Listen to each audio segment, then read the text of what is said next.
this episode of Off the Script, episode 143, part number 2 for your Saturday, November 12th, 2016.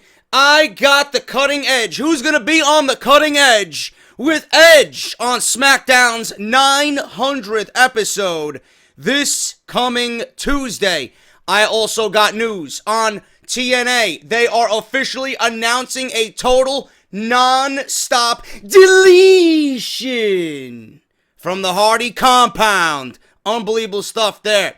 Reason why Roman Reigns was pulled from the European tour. The reason for that revealed today on Off the Script. Backstage news on Gran Metalik's absence from Monday Night Raw and the Cruiserweight division. More gimmick matches coming for the women's division.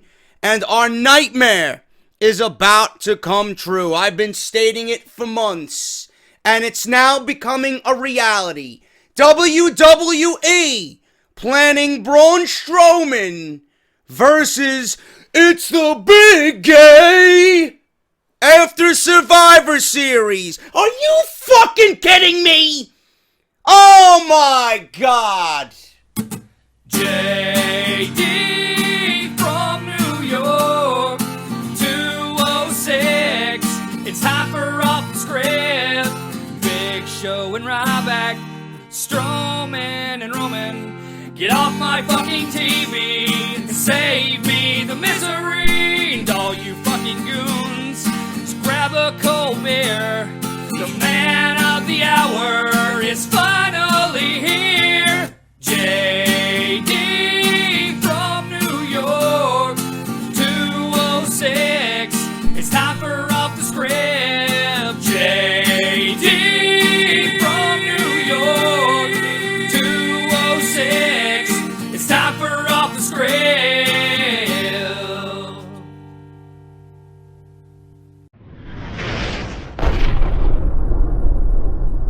Jesus Christ, man, I don't even know where to begin. Do I give you guys the bad news or I give you guys the bad news? I don't know where to begin here.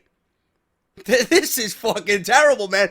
I'm looking at my notes this morning, and I'm looking at the websites and the dirt sheets and the fucking newsletters I'm subscribed to, and I'm looking at one of these headlines, and I'm thinking to myself, is WWE this fucking clueless?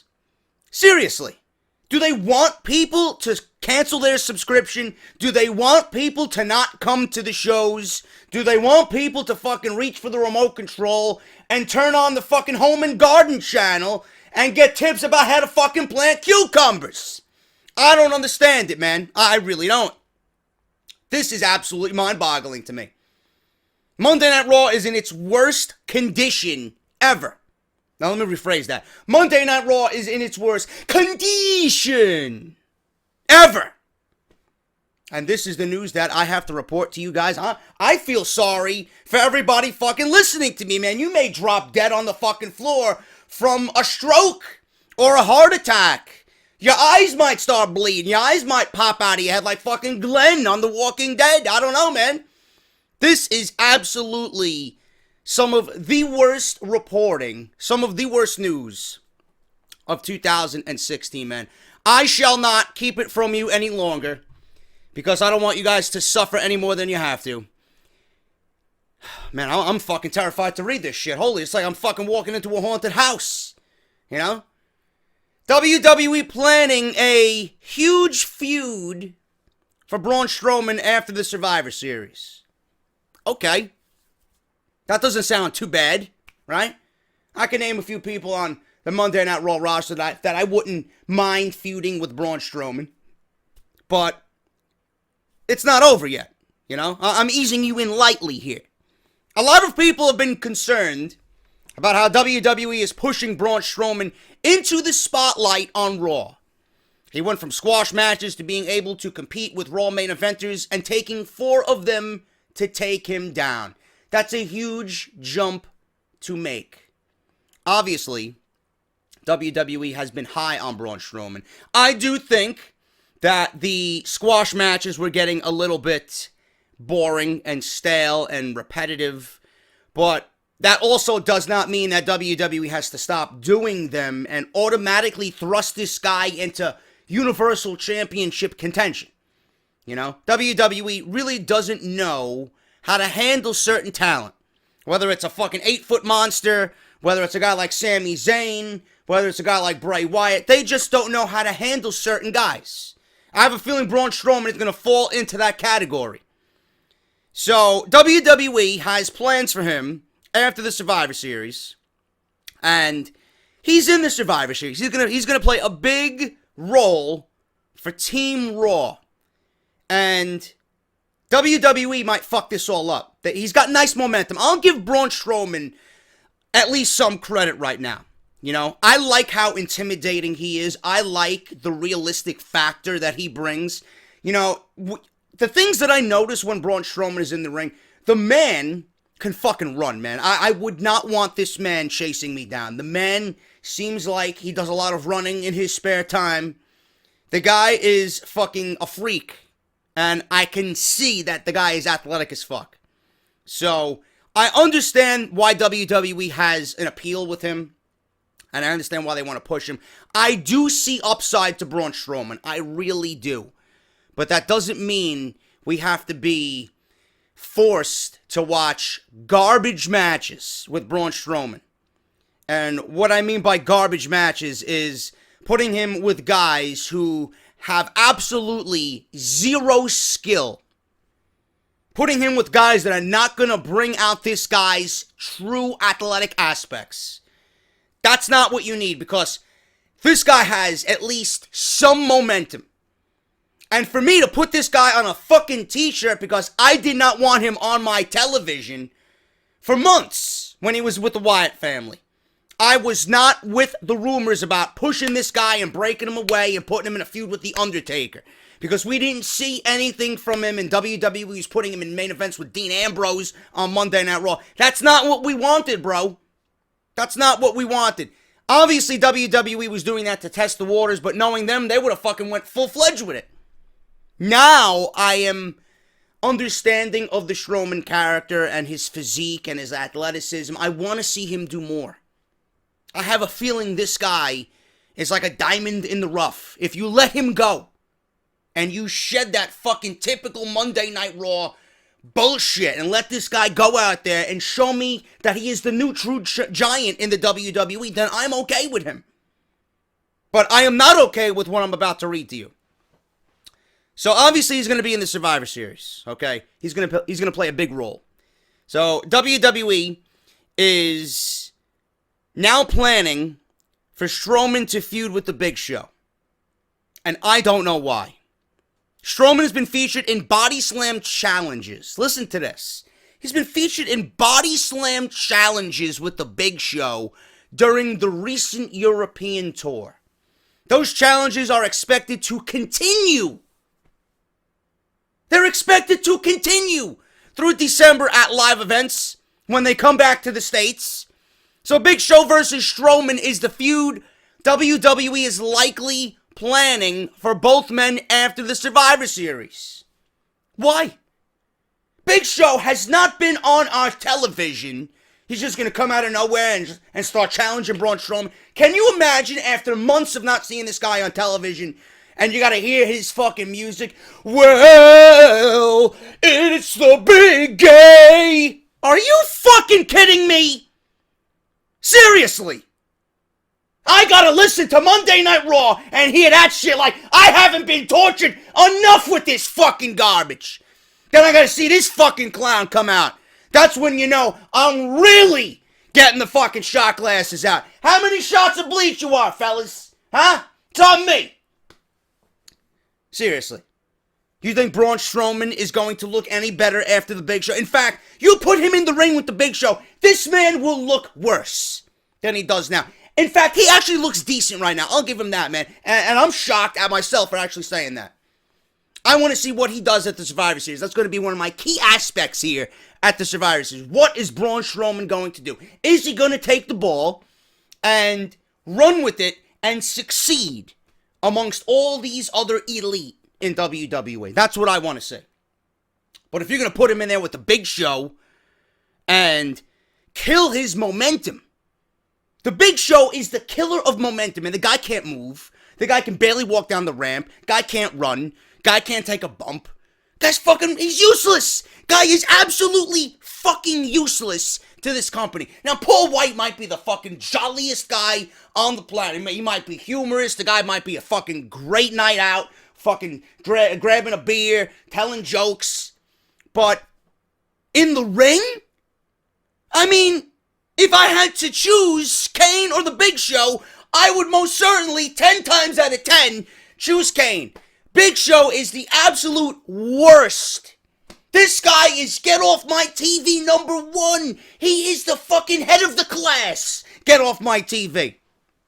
And if you want to kill Braun Strowman's momentum, that's what you do. Put him in there with the Big Show, but WWE doesn't realize that. They think, oh, the Big Show's a legend. The Big Show's a Hall of Famer.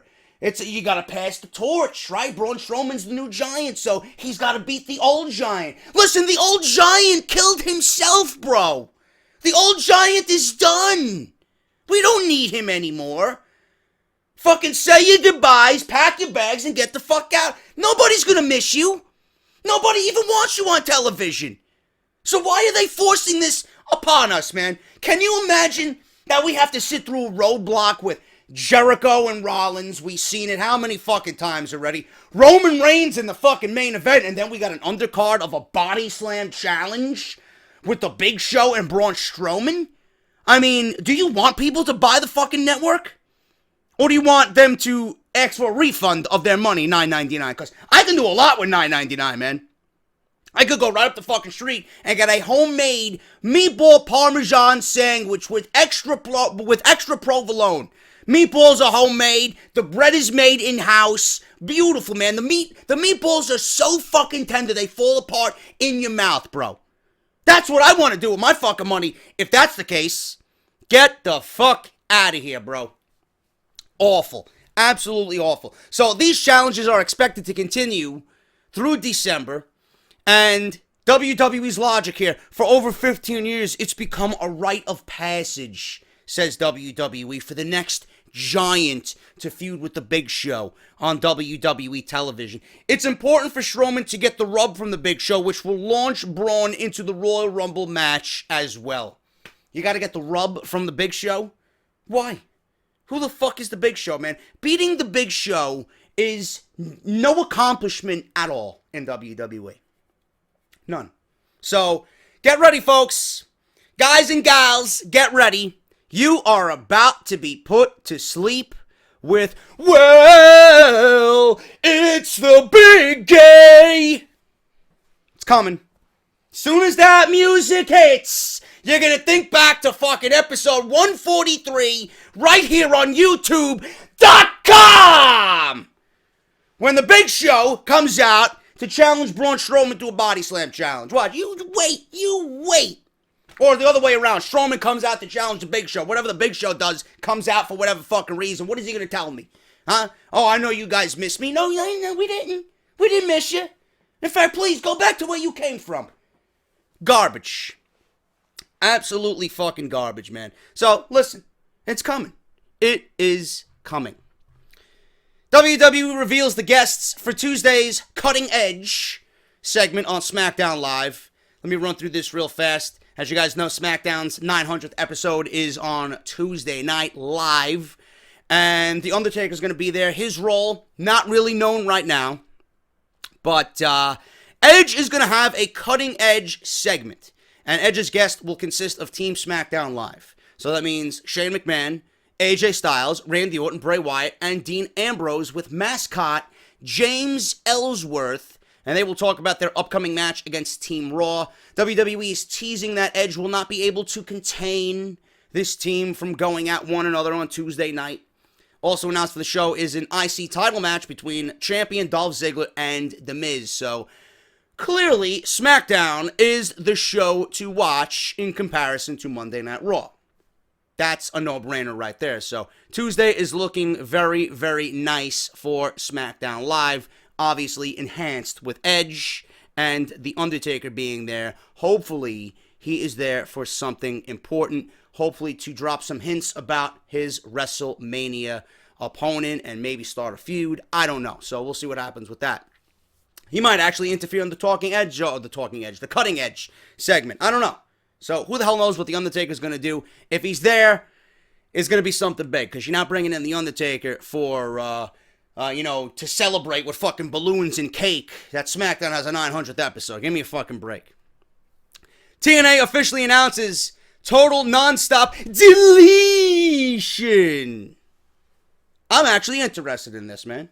I really am. I might actually watch TNA for once in a fucking blue moon. The world will once again have the opportunity to get a first-hand look into the broken brilliance of Matt Hardy. TNA has officially announced they will be airing a special called Total Nonstop Deletion of Impact Wrestling on December 15th. Below is some information regarding this event, and I quote, "If you thought the past ventures to the Hardy compound and House Hardy were cataclysmic, you will not want to miss Total Nonstop Deletion.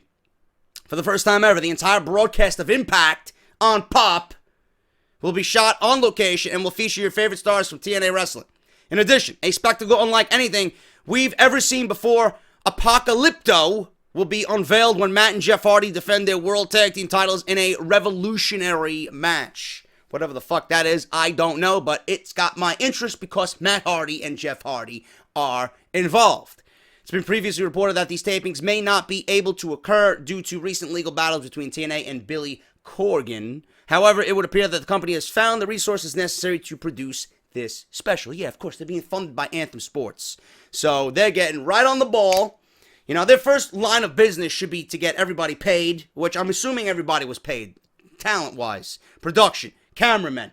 You know, get all their debts out of the way, get their talent paid, make them happy, go on with this. But I guess Anthem Sports is gonna fucking pump this machine. Now, they're not the owners of TNA. They have no control over handling anything creatively. So I don't know what's going on with that. They are merely there to hand them money. And how long that's going to happen, I don't know. But I'm assuming if they're in bed with one another, TNA has to produce, and they have to gain revenue and make some revenue here. So I don't know what's going on with that, but Total Nonstop Deletion is going to happen December 15th. I'm going to be watching it, and I'm going to be reviewing it because I enjoy everything that is the Hardy brand. And in fact, this might actually be one of the last specials that TNA ever does with Matt Hardy, because his contract's up in February, as is Jeff's. They might be on their way to WWE. And you know for a fact, being that Matt Hardy, with over 1 million Twitter followers, Matt Hardy's got more people following him on Twitter than fucking watching TNA. Go figure. But you know Triple H is going to do everything in his power to bank on Matt Hardy. But it's up to Matt Hardy, ultimately, if he wants to go back to WWE. Some negotiations going to have to work there because, you know, we don't want it ruined. The character ruined, number one. And Matt Hardy is so fucking special in what he's created here. You can't give it all to WWE to own and control. You gotta fucking work with them to build your own empire and, you know, have control over your own character. Because characters like this that captivate the wrestling world only come around once in a blue moon, man. So Triple H needs to understand that. Vince McMahon needs to understand that. You don't need to fucking own everything, bro. Copyright this, you know, fucking own that, claim that, you know? You get Matt Hardy in the company and watch the money roll in, because this guy would be untouchable in WWE. Easily overnight would become the best thing in that company, which says a lot about WWE. The fact that they can't create new stars. Meanwhile, Matt Hardy has fucking rejuvenated his career with this character, which has become the most popular entity in all of professional wrestling. So, Nonstop Deletion, December 15th. I will be talking about it. I will be reviewing it. Some kind of revolutionary match for the World Tag Team titles. We're going to talk about it. Can't wait to see it. Very, very interesting stuff there. We got news here on gimmick matches coming for the women, man. So we had Hell in a Cell. We had Charlotte versus Sasha Banks. That obviously didn't go as well as planned. Vince McMahon right now, I got a story on this for this weekend.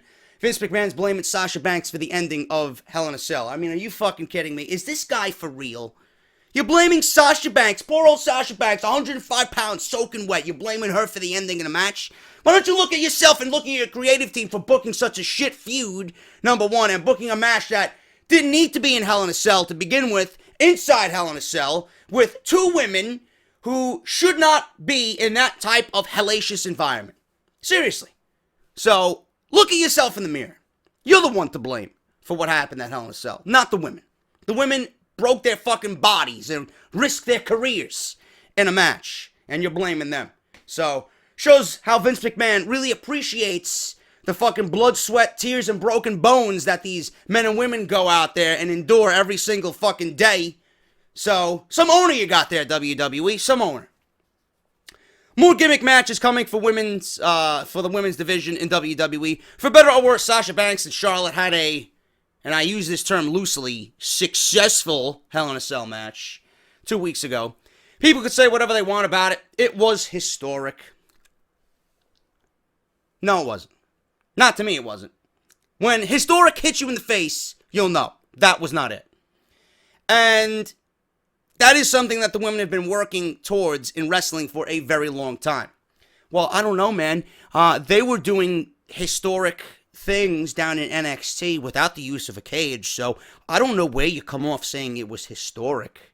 You know? Everything that led up to that Hell in a Cell, minus what happens on Raw, because Raw is god-awful. Whatever happened in NXT with all four of these women, I'm talking about Bayley, Becky, Sasha, and Charlotte, that was historic. Okay? What happened at NXT TakeOver Brooklyn with Bayley and Sasha, that was historic. When I watch a women's match and my jaw hits the fucking ground because it's so fucking great, that's historic. Not what happened at Hell in a Cell. Typical Raw garbage. But they've been working towards this for a very long time, main eventing, and good on them. The argument's been made that if WWE's women want to be considered on the same level as the men, they need to have the same quality and type of matches. Based on that, Hell in a Cell, it wasn't the last time we'll be seeing a women's gimmick match. Now, before this, people were talking about maybe a Money in the Bank women's match, which I would be open to. You know, if you want to have Hell in a Cell, fine, but at least have it mean something. Have the two combatants in there and give them reason to be in there fighting one another. Charlotte and Sasha had none of that as they entered Hell in a Cell. And if you want to at least graduate to that type of match, the women never had a hardcore match, period. So they skipped fucking first grade and went all the way to the fucking 6th grade. They graduated fucking high school. Come on, bro. That's not the way you do things. You ease them into that type of environment. Maybe a tables match, a ladder match, an Extreme Rules match, a steel cage match. You know, something. You automatically just throw them in Hell in a Cell and say, okay, we're making history. Get the fuck out of here, bro. Seriously.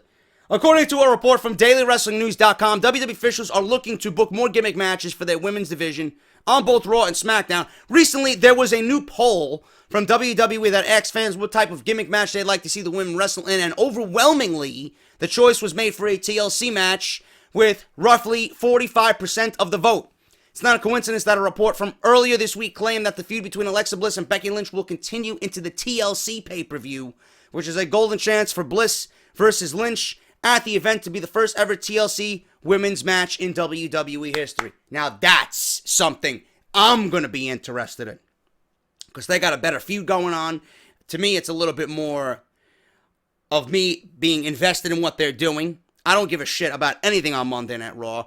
And the fact that I enjoy Alexa Bliss's work, I've seen the work she's put in. I've seen her from NXT, not knowing a goddamn fucking thing, green in the ring, and now I see her on SmackDown, and she is fucking doing her thing, man. She is great. She's a great heel. Becky, I've always been a fan of Becky and her in-ring work. So to see these two women go out there in a TLC match, if they do book it, now that's something that's going to sell me on TLC, man. It's going to sell a lot of people on TLC. And I'm glad SmackDown has the exclusive rights to TLC, because I think that's going to go over very, very big. And a lot of people are going to be excited about that. More people are going to be excited about that than what happened at Hell in a Cell. And in the end, this is going to blow that away. Absolutely no questions. I am all for it. And maybe this leads to a Money in the Bank women's match. Maybe this leads to a Queen of the Ring of some sorts. You know, they're already talking about doing the women's tournament, man. This big women's tournament in light of the Cruiserweight Classic.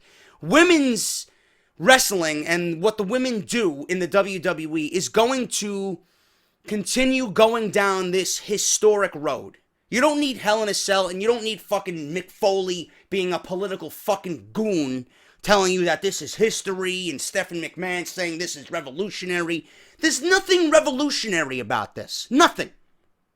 Your division is not revolutionary.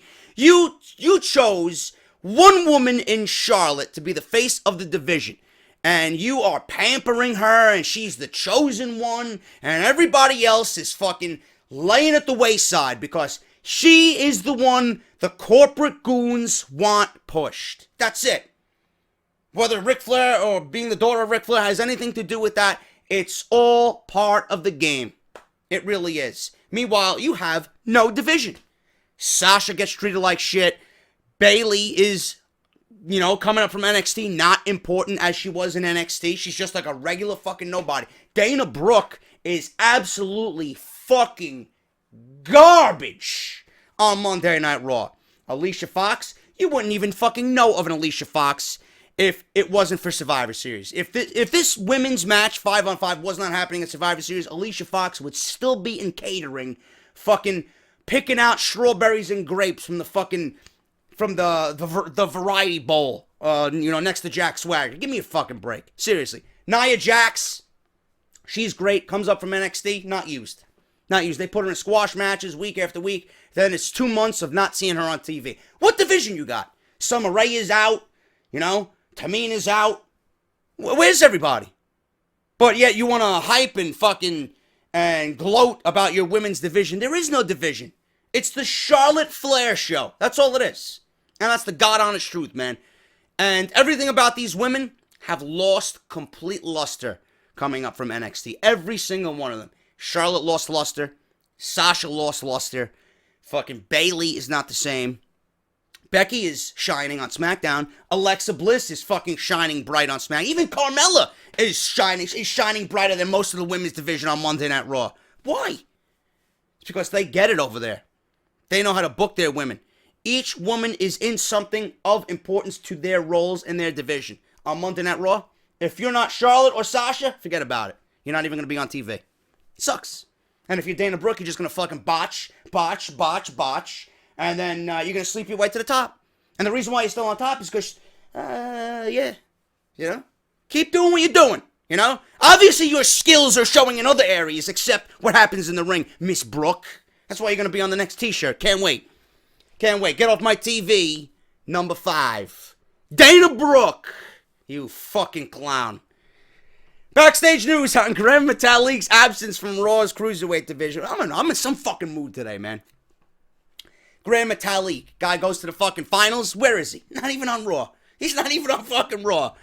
Does Kevin Dunn even know how to fucking pronounce Gran Metalik's name? Right? He's like, this guy, look at the mask. Will I teach fitting that mask? Look at the colors on it. Fucking asshole. Kevin Dunn. During the Cruiserweight Classic, Gran Metalik took a lot of people by surprise. He was actually a reference of Finn Balor. Some of you guys don't know that. He is of reference to Finn Balor. Good friends with him. Balor vouched for him in the tournament. He went on to the finals. So I'm pretty sure that had something to do with his rise in the Cruiserweight Classic. Even for a lot of passionate wrestling fans, he was a new face that many people didn't know. And he impressed a lot of fans with his high-flying ability and in-ring skills. Man, I thought Gran Metalik was fucking great in the Cruiserweight Classic. In the Final Four, a lot of people knew T.J. Perkins, Zack Sabre, and Kota Ibushi. But Metalik almost won the tournament and was labeled by many as the biggest surprise of the CWC.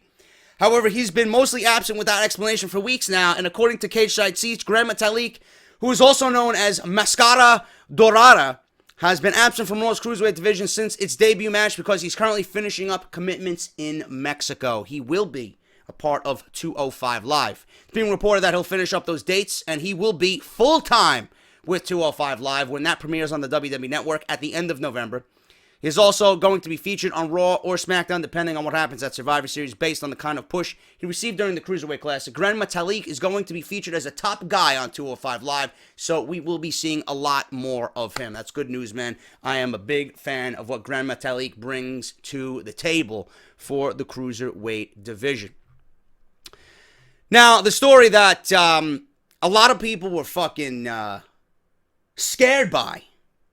And I don't know why, man. I actually wanted this to be bad news, to be honest with you. Because the tears of Roman Reigns fans trickling down their fucking cheeks, man, it is a great sight to see, man. I fucking taste the fucking Roman Reigns fans and their tears, man. The fucking saltiness of their tears. I love it, man. It keeps me hydrated. Fucking Roman Reigns fans. Clueless fucking buffoon goons. That's all you guys are, you know? Roman Reigns is the only guy in your universe. Everybody else, oh, he sucks. Sami Zayn sucks, man. Sami Zayn can't wrestle me. Roman Reigns is better than Finn Balor, man. This is the fucking shit that I gotta hear. Roman Reigns is better than AJ Styles, man. What?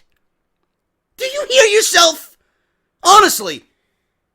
Fucking one strand of fucking AJ Styles' beautiful fucking flowing hair has more charisma than fucking Roman Reigns. Are you out of your fucking mind?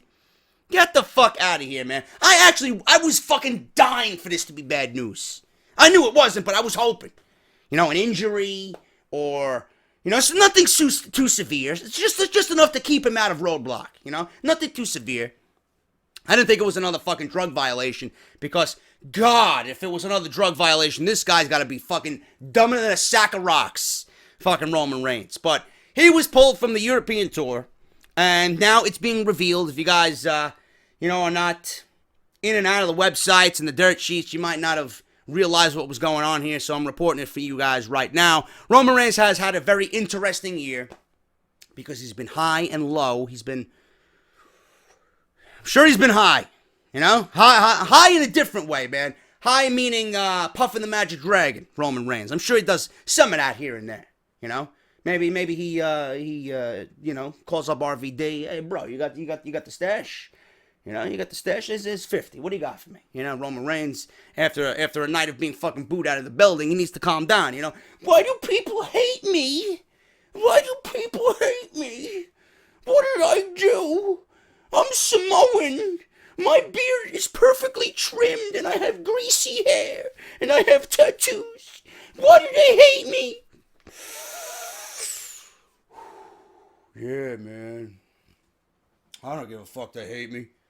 I don't give a fuck they hate me, man. I got Vince McMahon's fucking dick up my ass. I got his dick up my ass, man. I got this United States Championship. I'm gonna have the Universal Championship. Hey, Kevin Owens, go have a fucking cupcake, you fat piece of shit. That belt is coming to me, man. Yeah, Rollins, you want some of this, bro? There you go, man. Guarantee you that's what he does. Guarantee you. You fucking asshole, man. I told you I'm in some fucking mood. Anyway, where the fuck am I? Roman Reigns. Who gives a shit? He's been high and low. He continues to find success despite the mixed reaction he receives from the WWE Universe. He began the year as the WWE Champion. Undeservedly, by the way, you fucking clowns. You know, WWE Champion. It fucking sickens me that I gotta sit here and describe Roman Reigns as a WWE Champion. Seriously. Then he main evented WrestleMania 32 with Triple H in one of the company's worst ever main events. Ever! That was fucking god-awful. Fucking awful. Unfortunately, a WWE wellness policy violation caused him to float around. Roman Reigns was floating around. I'm sure he was. Until the feud with Rusev gave him a chance to become a United States Champion. Which I thought he should have been in the mid-card from the very beginning. He should have been feuding with Orton for the IC title or something like that. He should have had the IC title when the brand split was not in effect. You know? But no, they want to thrust him right into the WWE Championship picture. And then they wonder why people fucking hate this guy's guts. You think people are that stupid? You know? People woke up and voted for Trump. Nobody expected Trump to win the fucking presidency. Right? Now he's President-elect Trump. He's going to be running the fucking country for the next 4 years. You know? Nobody expected that. Then they want to know why people are booing Roman Reigns. Because you pushed him right to the fucking top. You think people are fucking stupid? They see the political fucking agenda. They're not dumb. You know? So obviously people rebelled. And they said, fuck this shit. We don't want him. And that's it. People didn't want Hillary. They wanted Trump. And the votes show it. The votes show it. So, they ridicule Reigns, and that ridicule has subsided once he left the WWE main event. Not really. It's still there. But there is strong belief that the universe, WWE Universe that is, will never fully accept him as the WWE Universal or World Champion because they refuse to embrace him as WWE's top face. However, after becoming US Champion, it's given Reigns a little bit more consistency with the fans as a face. His dynamic with the WWE fans will be tested again at Roadblock, based on the past few weeks of WWE television. Heading into Survivor Series, it's being reported that Roman Reigns will re-enter the WWE Universal Championship picture and is expected to challenge Kevin Owens for the championship heading into Roadblock. Before that can happen, some recent news needs to be cleared up because the WWE Universe is now fucking scared shitless about Roman Reigns' status after a recent report late last night. It was reported last night that Reigns was being pulled from the remaining dates of WWE's European tour, but the speculation as to why had some people wondering if he's in trouble again with WWE officials. Being pulled from the tour doesn't look good at first glance, especially considering his issue earlier this year with WWE's wellness policy, but there is a specific reason why Reigns was pulled from the tour. According to new reports, this is coming from Dave Meltzer, Roman was pulled from the remaining dates for WWE's European tour because of previous family commitments. Those commitments haven't been revealed, and nor should they be. If it really is a family emergency or family commitments, that's his own business. Let him do what he needs to do. And they likely won't be due to the right for his and his family's privacy. The belief is that it's not anything serious, and Roman won't be missing any time on WWE programming, but being in Europe created a problem that forced him to go home early. So be it. The WWE Universe may not be thrilled about Owens vs. Reigns continuing as planned, but their feud is classic face versus heel. That I will agree with. I just don't give a fuck about Reigns and his character and his charisma. I don't care. I really don't. And he's just boring. He's boring in the ring, dude. He's not even fucking exciting. He had two good matches. Three good matches. I'm lying there. 3 good matches. One with Daniel Bryan at Fastlane, the one with Brock Lesnar at WrestleMania, and one with Bray Wyatt at Hell in a Cell last year. That's it. Even the matches with Seth Rollins and Dean Ambrose, they did nothing for me. Sheamus, Rusev, nothing has excited me about this guy at all. AJ Styles, they had good matches, but it was AJ Styles carrying the load, and the booking and the fucking, the creative direction of everything concerning AJ Styles vs. Roman Reigns was absolutely fucking mind-numbing garbage. Fucking so god-awful. So, where was I here? So, Roman Reigns, not thrilled. Owens, Reigns, it's going to happen. Face versus heel. They'll be able to have some good matches heading into 2017. Their feud will also be important in developing Raw and WWE television heading into Royal Rumble and WrestleMania. There is still a lot of speculation about exactly what WWE has planned. For instance, one of the biggest questions heading into the biggest show of the year is who will be Universal Champion. It's being reported that Brock Lesnar will be challenging for the title. Rumors, please take it with a massive grain of salt, at the Royal Rumble in January. There is speculation that he'll be winning the championship at the pay-per-view, so the feud between Owens and Reigns could be about who will go on to face Lesnar in that big match. WWE booking the rematch for WrestleMania 31 between Lesnar and Reigns would be great for the pay-per-view and is something that WWE officials could definitely do. On the other hand, WWE Universe has wanted to see Lesnar versus Owens for some time, and the Royal Rumble could be a perfect situation to make that happen. I would much rather prefer that because it's new. And if Roman is going to go into a match with Lesnar, you're going to give the title to Reigns.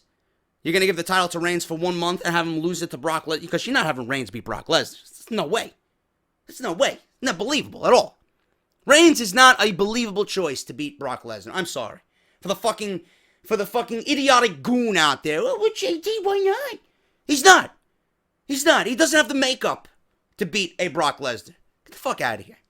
Only Nakamura and Samoa Joe. That's it. And you're probably thinking, well, JD Nakamura's he doesn't have the physique or the body type of a Roman Reigns. I don't give a fuck. Shinsuke Nakamura could fucking kick your head fucking 100 yards away, man. Hit a fucking field goal downfield.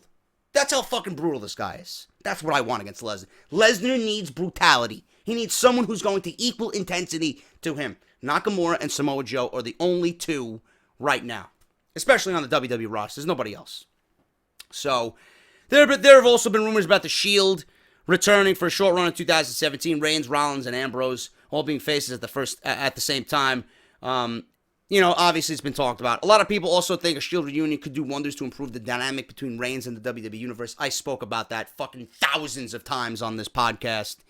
That's the one reason why I think it should happen, because I've said it, by association. People respect Rollins, people respect Ambrose, people will grow. They would grow a little bit fonder of Roman Reigns, being that he is standing next to those guys and being labeled with those guys. By association, people would be able to tolerate him just a little bit, than before. That's why I think it's important that it does happen, at least for a little bit. Put them in a big storyline, have it make sense, don't overdo it, and it'll work for Roman Reigns. I think people would really get on his side because he'll be standing next to Rollins and Ambrose by association. At the same time, a potential match between Goldberg and Roman Reigns has also been rumored. The important thing to note here is that there is nothing to worry about for Reigns in the WWE right now as far as him being pulled off the European tour. An important note here is that Roman Reigns is still going to be the top guy. He's not in any type of trouble. He doesn't have a drug policy violation waiting for him. He's not hurt. It's family emergency. But WWE is going to be pushing him into the main event. I don't know what they got planned in 2017, but we got to live with it. 2016 is going to end with Roman Reigns challenging for the Universal Championship against Kevin Owens. I would much rather see Owens versus Lesnar if that's what they want to do with it. I don't see Kevin Owens beating Brock Lesnar for the title. But who the fuck knows what WWE's got planned for Royal Rumble and WrestleMania. Hopefully they know what they got going on. Hopefully they thought this out, and it's going to give us quality television over the next couple of months, man. And that is all I got. That is all I got for Off the Script here. Episode 143, part number 2.